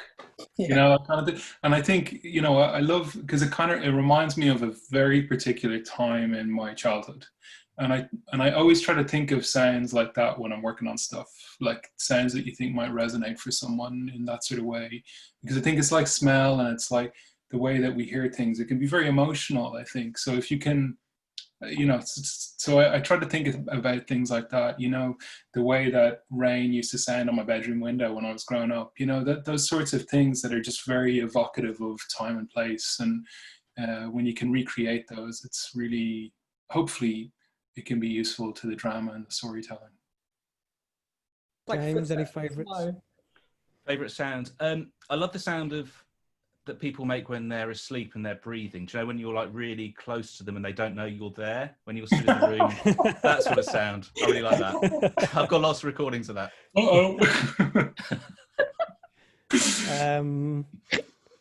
Anyone got any other, moving on from James's slightly weird habits? I can hear sirens. Any sounds which are like, well, that's the beauty as well. It's like proximity, that you can like, you know, cheat that with sound. You know, the picture doesn't have to zoom in, but you can do it with the sound. So you can zoom in and feel like the audience is right next to the face of the character, you know, when they're asleep, or any of those breathing or presence sounds, or the sounds of, you know, touching someone's skin or hair, and those things are really intimate.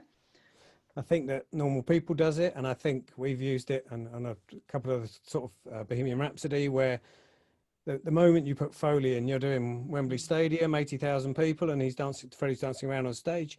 The moment you put the Foley footsteps on, it made it feel that big.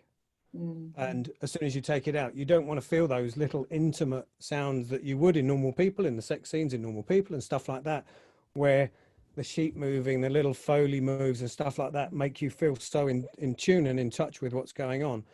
You do that on something big, on the Bond films and stuff like that. You want to hear the gear changes, you want to stuff like that, but you probably don't want to hear his jacket moving. It's not quite what you're going for, but I think those are important things to think about. You don't need to have all the sounds. Again, it's something we've discussed earlier. You don't need all the sounds all the time. You need the ones that are going to sell you that moment, and whether it's vast scale or small scale, it can be the tiniest thing, like you say, it can be the smallest little sound of the earring moving or something like that. And the audience is going to be leaning in and feeling like they're right next to you. And I think those are important things to think about as you're going through your soundtrack. Absolutely. Can't answer that. It's only half a question. For the mixers in the room, do you prefer an Essex or DFC? I am entirely happy with whatever is on offer. I do prefer to stay in the box because I think at this point that technology is good enough for mixing. Just quickly, in the box means mixing everything within Pro Tools using a desk, just in case Yeah, anyone doesn't so, know that. so using the DFC as a controller or using an S6 or an Icon or whatever, it makes it much easier to roll through temp mixes and to keep that work and have it go back to cutting rooms and have that work be maintained and continue through the process, which I find really useful. So yeah, but I mean, I guess it depends on what's practical for the film, and it depends on what's in the studio in front of you. So being versatile is good. I'd agree with that. Yeah, definitely the versatility, but the DFC does do something to the sound that just does it make it a bit better, from my personal opinion. So even if it's just the last thing in the chain, where it's almost you're using it as a glorified summing mixer, then it's almost always good to have, really. Marie, do you mind if you're going through various versions of stuff? Would you rather just keep it in the box until the very end, or would you like to kind of get stuff out and then bring it back in? Someone who doesn't do a lot of mixing, I prefer to keep it in the box and use a controller, whether an X6 or yeah, the DFC would sort of take me out of my comfort zone, I think. And there are so many sort of challenges when you're mixing anyway. There's so many sort of conflicting things going on that, yeah, for me, keep it simple. Just have control. I'm the same. I've got an S3, and if I can hold on to that, and especially if you're going through multiple temps, at least then you know everything that's happened is still within your Pro Tools. Mm-hmm. If you start doing printing stuff through DFC and stuff starts getting changed, then it doesn't you haven't got it. It's then out of your control for the next time you come round. So that's always a bit tricky. Anyone else see any questions? There's obviously lots. Tons of questions. There's loads. Yeah. You want to pick one? How much time do you ask to do a job? I ask for as much time as I How can much have you possibly got? get. Yeah. I'm usually told on the first day, please put a budget in for this many weeks. This is how many weeks you will edit. This is how many weeks you will mix. And then if anything changes after that. So yeah, it's low budget features. I always ask for at least like a week per reel plus a week for editorial. Yeah, that's a good leveler. I think that's a very good idea. Yeah. Again, I've asked for that and then found there was 4 battle sequences in a film, and you go, oh great, thanks for that. Yeah, they didn't tell me that. What's the best way of handling a politically charged room? Yeah, run away. Yeah. I think it's important to remember that. Well, whenever there's conflict between, director producer about decision making or anything like that, I just ask them to, Another room. Get a room. Yeah, go out, sort it out, come back when you've made a decision, because it's so it can be tricky. Hope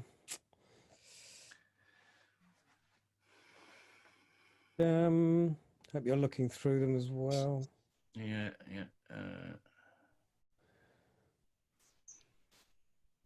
Sorry, we're going radio silent while we're all reading through your many questions. Oh, Louise has just asked where we start.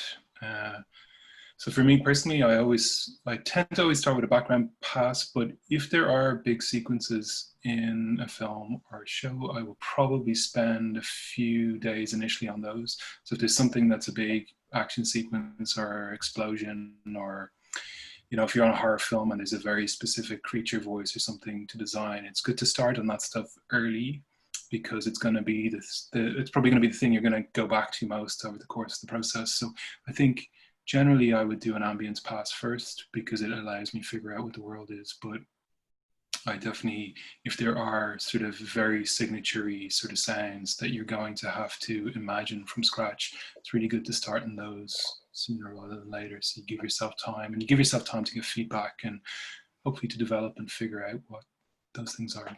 I'd agree with that. I think an ambient pass is always a good starting point, because then all your spot effects can sort of bed into it. But again, it depends on the job. I've worked on quite a few jobs recently where you don't get a whole turnover, and when you start, you're just getting sequences, very short scenes that you just have to work on and throw back, and then it's a recut of that scene. You work on it, throw back, and then you sort of weeks into a film and you don't know what's going on because you've just got lots of sequences from everything. So it just depends on the project as well, really, and how it's approached. Marie, there's one here, if you could answer. As a video editor, Ed, could you quickly explain the stages of workflow in the sound department from an offline OMF, from editorial through to the final mix, kind of what you expect as a step-by-step stage? In terms of the sound editorial process? Yeah, and what you expect to receive at certain points. Oh, I see. Sorry, I totally misunderstood that there. Well, I would expect to receive an AAF and an EDL, an edit decision list. What would be on the AAF? What would you hope to receive on the AAF, I should say? Well, I would hope to receive the kind of, the timeline, the audio embedded, hopefully, depending, or, if it's a film, maybe, by reel, they might do it by reel, just to sort of keep the file size down. I want like notes, like any sort of editor's notes, sound recorder's notes,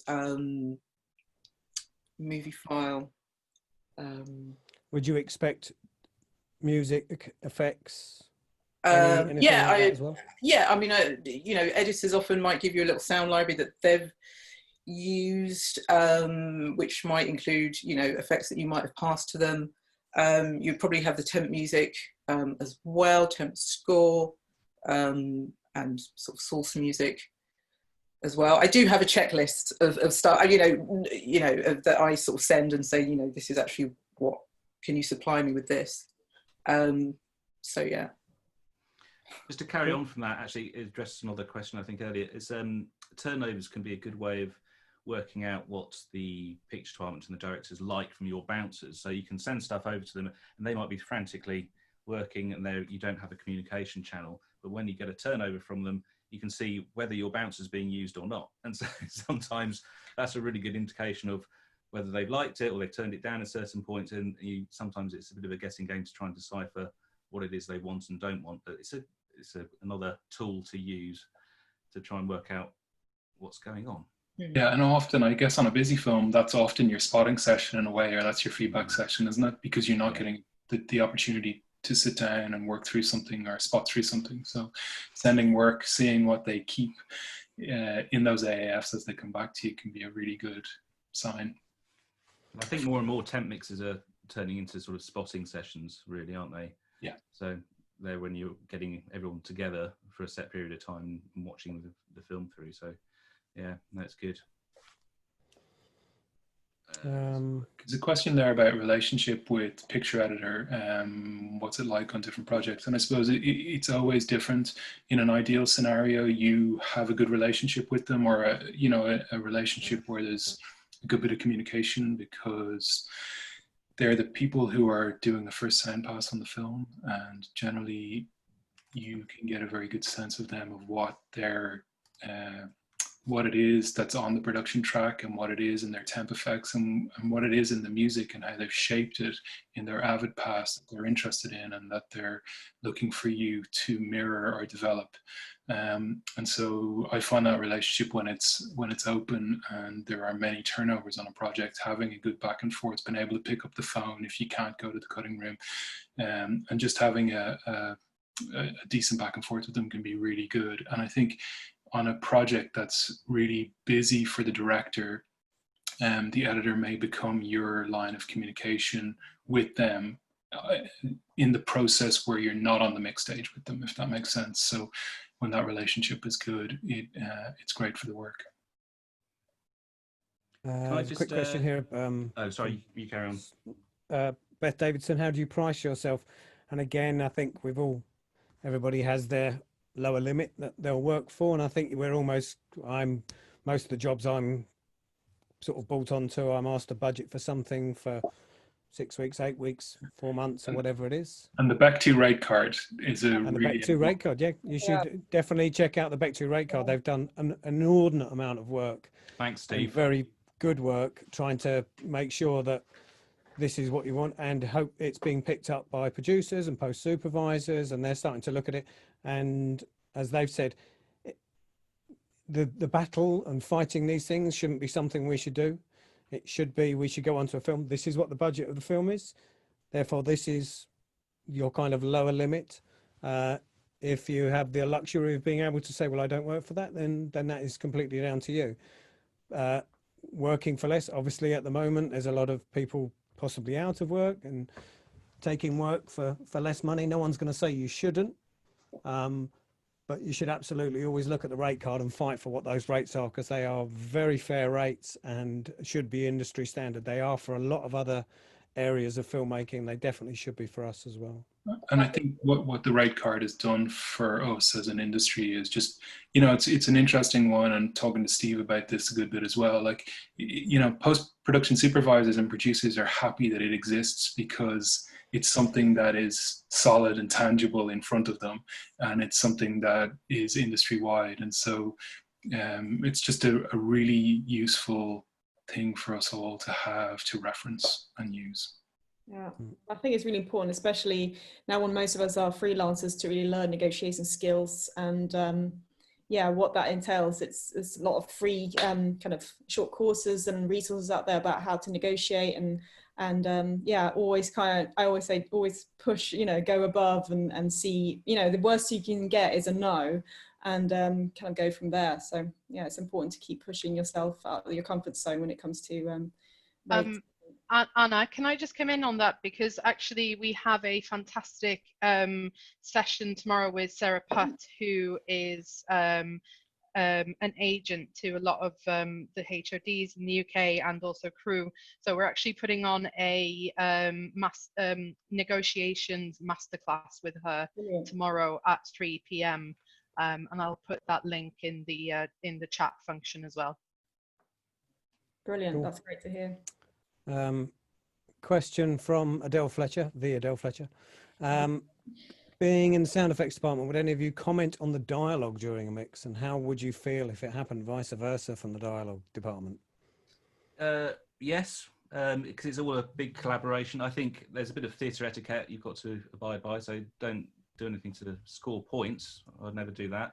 But if there's something you noticed, a quick walk over to the other side, the dark side, as I call it, and a little whisper in the ear or whatever. I think that's always, yeah, I think vice versa is absolutely fine. I think a whisper in the ear is the best way of putting it. I don't think standing up in the middle of mix and going, well, that's not very good. That is not fitted. Is ever going to go down at all well. No, you've got to be discreet about it.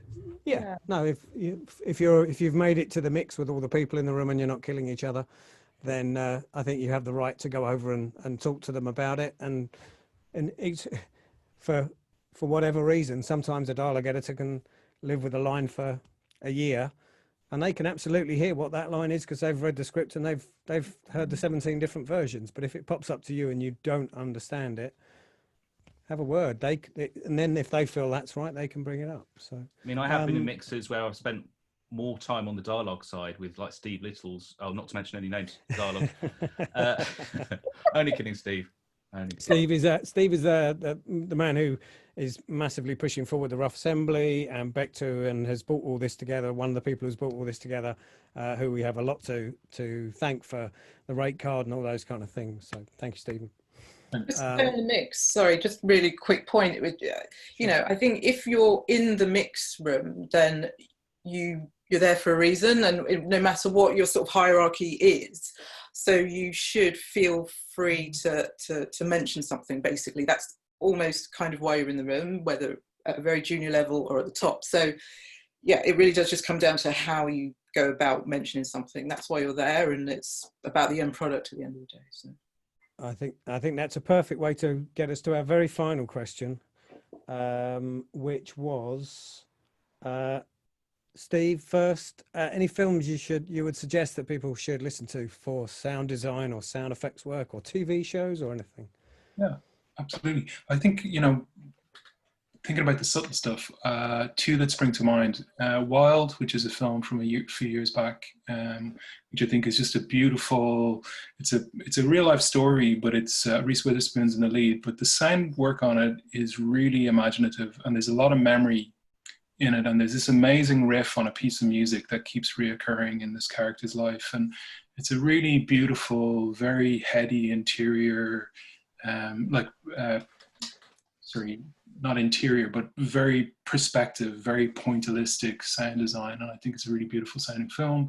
And the other one is Killing Them Softly, which is a really interesting sort of gangster movie from a few years ago. But again, there's a brilliant sequence in that where someone gets the shit kicked out of them against a car in a rainstorm, and the sound, the use of sound in terms of what you hear and don't hear through that sequence, I think is it's a really interesting use of sound. It's a real masterclass in sort of it's a really designed scene, and I think it does something that for me as an audience member just really put me in the head of that person who's getting beaten up, and I think the whole film just sounds great.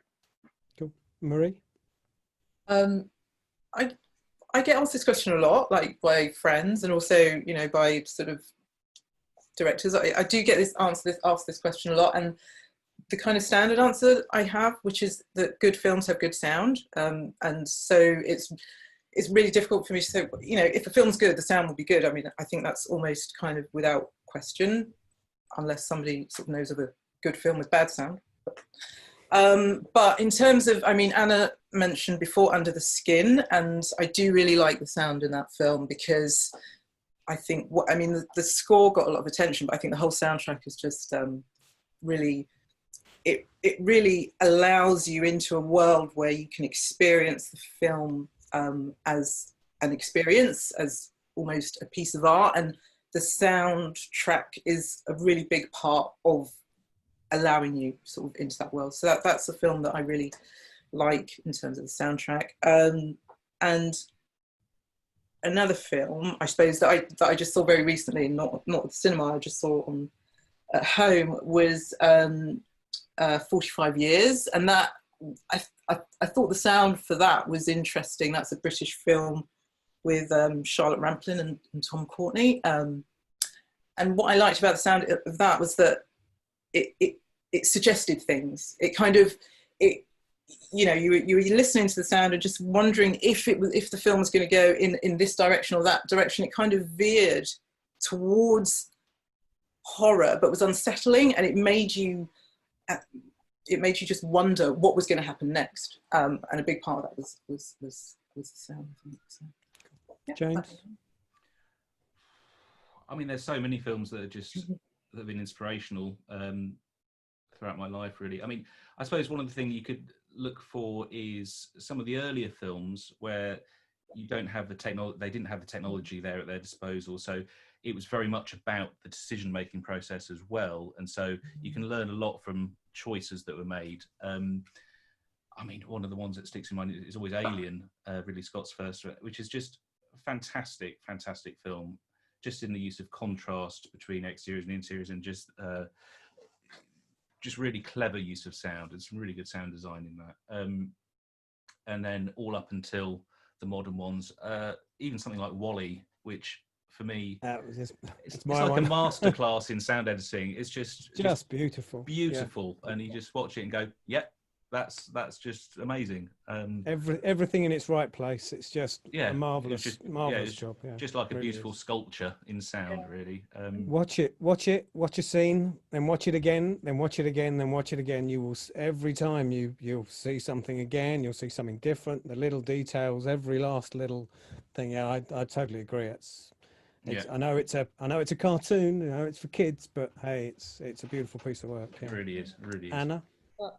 Yeah, I always struggle with this question because I can never, you know, think of one example or even a handful. But as you say, I mean, yeah, I mean, anything. I'm always like, I'm always going to be like, oh my god, wow! Whenever there's sound that really tried to describe something that we don't have reference for, like a new world, or as you say, animation or science fiction or fantasy, anything like that, when you just believe it and you just go, yeah, you just get completely drawn in.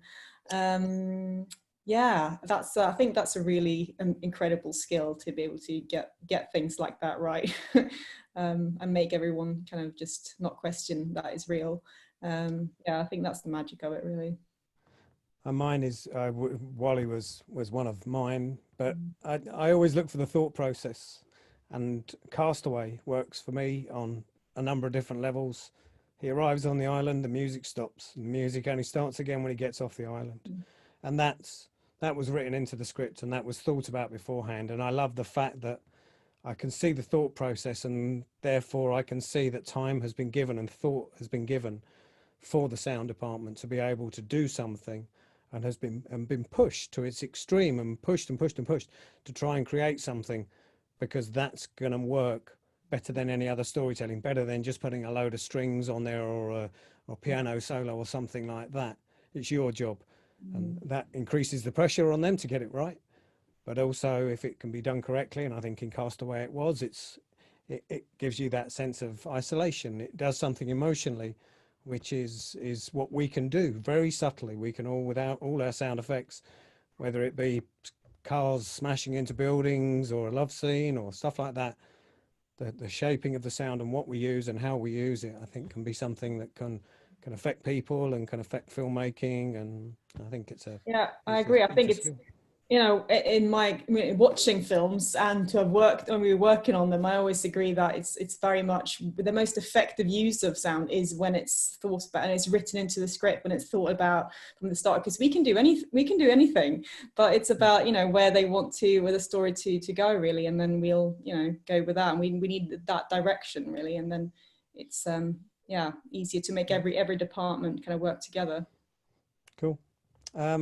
As far as I'm aware, and now you can tell me if I'm wrong, I think there is a lot of other questions. I'm very sorry we haven't been able to answer a lot of your questions. There is still a load in there that we haven't been able to even touch on. Yeah, there are.